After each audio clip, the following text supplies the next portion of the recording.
সৌভিকদা, তোমার জায়গাটা কেমন লাগছে বলো? জায়গাটা খুব সুন্দর। এটা একটা বিশাল বড় গ্রাসল্যান্ড। এখানে সাইবেরিয়ান এশিয়ান ক্যাট রয়েছে, আশা করি ব্লুথোর রুবিথোতে পাবো। আর র্যাপ্টারের সংখ্যা এখানে এখনো চোখে পড়েনি, সময় হয়নি, কিন্তু পাওয়া উচিত আমার মনে হয়।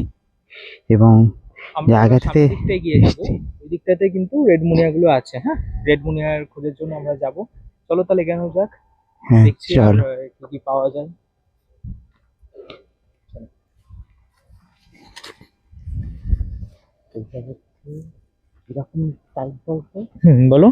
এটা হচ্ছে খানিকটা বসি কোথা যেমন হয়। হ্যাঁ, বসিপোতা যেরকম ঠিক অনেকটা সেই রকমই বলতে পারো।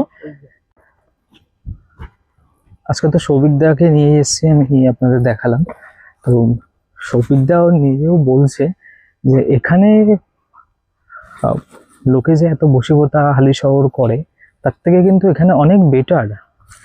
কারণ এখানে প্রচুর গাছল্যান্ড, এই যে এটাতে নেই ছোট ছোট যে এর মধ্যে ফলগুলো থাকে, আসলে সেগুলো খেতে কিন্তু ছোট ছোট পাখিগুলো আসে, রেড মুনিয়া বলুন আরো যা যা আছে। আর এখানেই সব ওরা বাসাগুলো করে ভেতরে। প্রচুর গ্রাসল্যান্ড, এটা অনেক বড় গ্রাসল্যান্ড। এটা চাইলে আসতেই পারেন, দেখতেই পাচ্ছেন।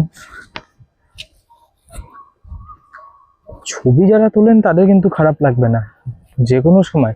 সকালে এলে বেশি অ্যাক্টিভিটিটা পাওয়া যায় ঠিকই, কিন্তু আমি অনেকটা বিকালের দিকে এসেও কিন্তু আমি রেড মুনিয়া পেয়েছি।